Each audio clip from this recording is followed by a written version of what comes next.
নমস্কার। অধিকারী অ্যাস্ট্রোলজিতে সবাইকে স্বাগত জানাই। আমি কেপি অ্যাস্ট্রোলজার বরুণ অধিকারী। আজ আলোচনা করব দেবগুরুর মহারাশি পরিবর্তন নিয়ে। দেবগুরু দীর্ঘ 1 বছর আপনাদের দ্বাদশ ভাবে অবস্থান করছিলেন। এবার রাশি পরিবর্তন করবেন, আপনাদের রাশিতে প্রবেশ করবেন। আর রাশিতে প্রবেশ করে দেবগুরু আপনাদের জন্য কোন কোন দিক থেকে কি কি প্রভাব ফেলতে চলেছে, কোন কোন দিক থেকে উন্নতির মুখ দেখাবেন, সমস্ত কিছু ডিটেলসে আলোচনা করব। তো ভিডিওটি সম্পূর্ণ দেখুন। আলোচনা ভালো লাগলে লাইক, কমেন্ট এবং শেয়ার করতে পারেন। আমার সাথে যারা পার্সোনালি যোগাযোগ করতে চাইছেন, ভিডিও ডেসক্রিপশানে এবং ইন্ট্রোতেও নাম্বার দেওয়া আছে, আপনারা ফোন করে কিংবা হোয়াটসঅ্যাপের মাধ্যমে যোগাযোগ করতে পারেন। আর জ্যোতিষ সংক্রান্ত যে কোনো তথ্য পেতে চ্যানেলটিকে অবশ্যই সাবস্ক্রাইব করবেন। দীর্ঘ 1 বছর দেবগুরু আপনাদের দ্বাদশ ভাবে অবস্থান করছেন। রাশিচক্রের দ্বাদশ ভাব শুভ হয় না।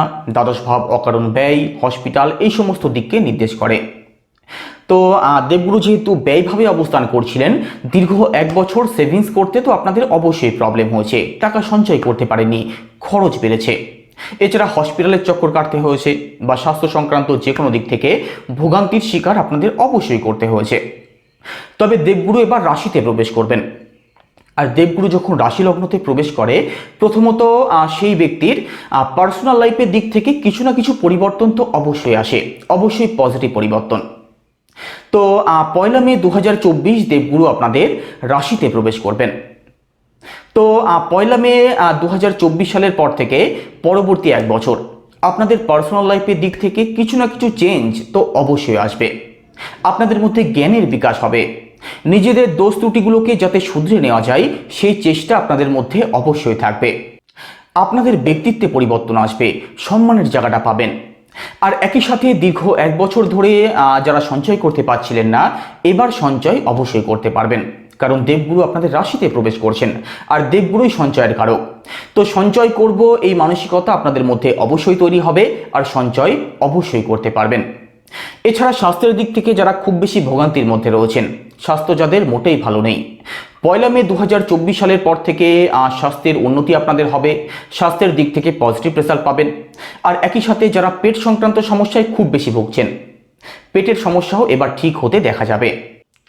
এছাড়া দেবগুরু রাশিতে প্রবেশ করলে স্পিরিচুয়াল কানেক্টিভিটি আপনাদের অবশ্যই বাড়বে, অর্থাৎ ধর্মকর্ম, ভগবান এইসবের প্রতি আপনাদের ভক্তি শ্রদ্ধার জায়গাটা অবশ্যই বৃদ্ধি পেতে দেখা যাবে।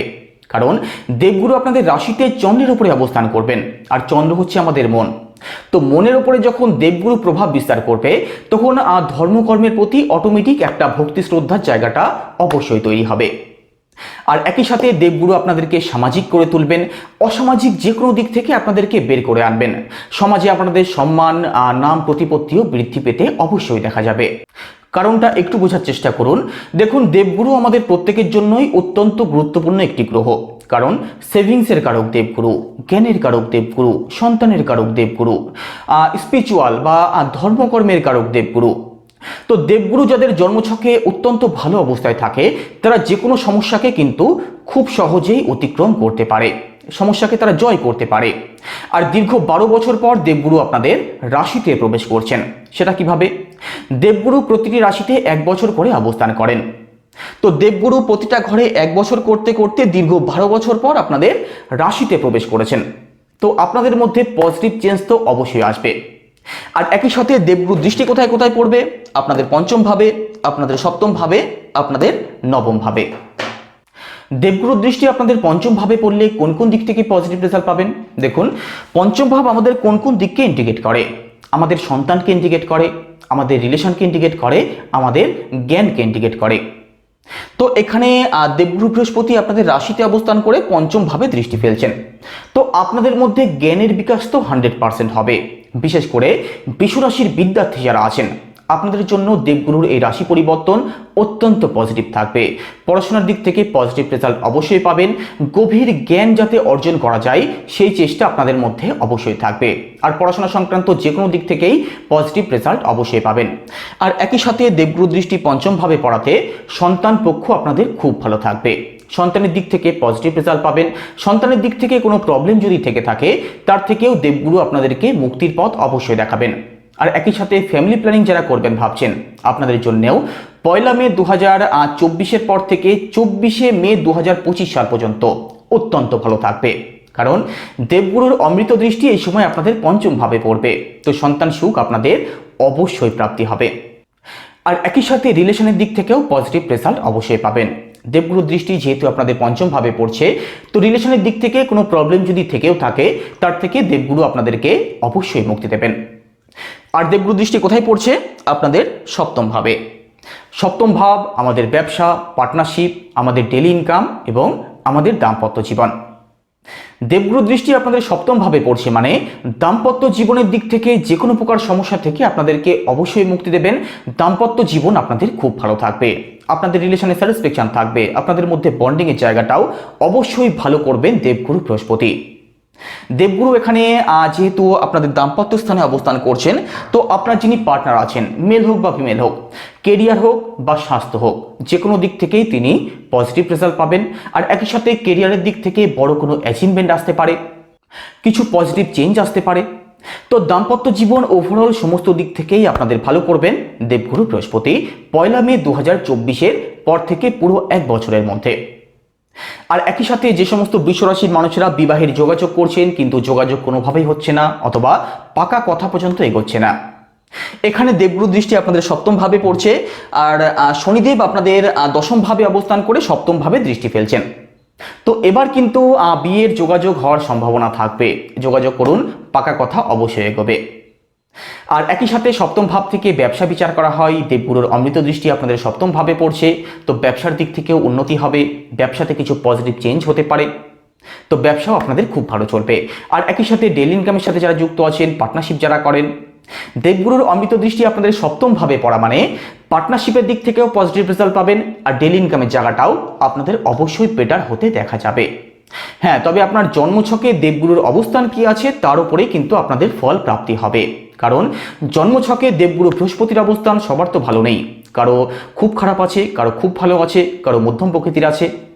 তো আপনার বাচ্চাটে দেবগুরুর অবস্থান অনুযায়ী কিন্তু আপনাদের ফলগুলো প্রাপ্তি হবে, কারণ এটা কারো পার্সোনাল বাচ্চাট নয়। আপনাদের রাশিতে দেবগুরুর অবস্থান অনুযায়ী, দেবগুরুর দৃষ্টি অনুযায়ী আপনাদের কি ফল প্রাপ্তি হতে পারে সেটাই আলোচনা করছি। তো এরপরেও যদি কারো বুঝতে কোনো প্রবলেম হয় অবশ্যই কমেন্ট করবেন, আমি পরবর্তী কোনো ভিডিওতে সেটা নিয়ে অবশ্যই আলোচনা করার চেষ্টা করব। আর একই সাথে দেবগুরুর দৃষ্টি কোথায় পড়বে? আপনাদের নবম ভাবে। নবম ভাব কোন কোন দিককে নির্দেশ করে? নবম ভাব বাবাকে নির্দেশ করে, নবম ভাব ভাগ্যকে ইন্ডিকেট করে। তো এখানে নবম ভাবে যেহেতু দেবগুরু দৃষ্টি পড়ছে, অর্থাৎ ভাগ্যের কারক হয়ে ভাগ্য স্থানে দৃষ্টি ফেলছেন, তো ভাগ্যের দিক থেকে পজিটিভ রেজাল্ট পাবেন, ভাগ্য আপনাদের সহায় থাকবে, ভাগ্যের সহায়তা নিয়ে যে কোনো দিকে যে কোনো কাজে সফলতার মুখ অবশ্যই দেখবেন। তো 1 মে 2024 পরবর্তী সময়ে কোনো কাজের শুভারম্ভ যদি করতে চান, কোনো ব্যবসার শুভারম্ভ যদি করতে চান, অতি গুরুত্বপূর্ণ কোনো সিদ্ধান্ত যদি নেওয়ার থাকে অবশ্যই নিতে পারেন, কারণ ভাগ্যের কারক ভাগ্য স্থানে অবস্থান করবেন পুরো 1 বছর। তো ভাগ্যের দিক থেকে পজিটিভ চেঞ্জ তো অবশ্যই আসবে। বড় কোনো ইনভেস্টমেন্ট যদি করতে চান, কোনো প্রপার্টি যদি ক্রয় করতে চান, অথবা লাক্সারিয়াস কোনো দ্রব্য যদি ক্রয় করতে চান অবশ্যই করতে পারেন।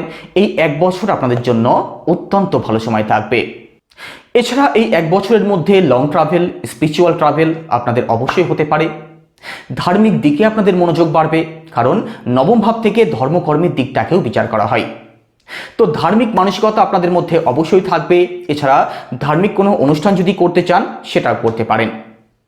আর নবম ভাব থেকে বাবাকেও বিচার করা হয়, তো দেবগুরু দৃষ্টি যেহেতু আপনাদের পিতৃস্থানে পড়ছে, পিতৃস্থান আপনাদের খুব ভালো থাকবে। স্বাস্থ্য হোক বা অন্য যে কোনো দিক থেকে আপনার বাবা এই 1 বছর অত্যন্ত ভালো থাকবেন, আর আপনার সাথে আপনার বাবার বন্ডিংয়ের দিকটাও অবশ্যই ভালো থাকবে। তো দেবগুরু রাশি পরিবর্তন 12টি রাশির মধ্যে সব থেকে শুভ ফলদায়ক হবে বৃষ রাশির মানুষদের জন্য, কারণ দেখুন এখানে দেবগুরু আপনাদের রাশিতে অবস্থান করছেন আর প্রতিটা পজিটিভ ঘরে দৃষ্টি ফেলছেন, তো আপনাদের জন্য পজিটিভ ফলদায়ক অবশ্যই হবেন। দেখুন কোনো পজিটিভ নেগেটিভ নয়, রাশি অনুযায়ী এক্স্যাক্ট যে ফলটা আপনাদের প্রাপ্তি হতে পারে সেটাই কিন্তু আলোচনা করছি। তো এই ছিল আজকের আলোচনা। আজকের আলোচনা কেমন লাগলো অবশ্যই কমেন্টে জানাবেন। সবাই ভালো থাকবেন, আর কোনো কিছু যদি জিজ্ঞাসা থাকে সেটাও অবশ্যই কমেন্ট করবেন, আমি পরবর্তী কোনো ভিডিওতে সেটা নিয়ে আলোচনা করার অবশ্যই চেষ্টা করব। নমস্কার।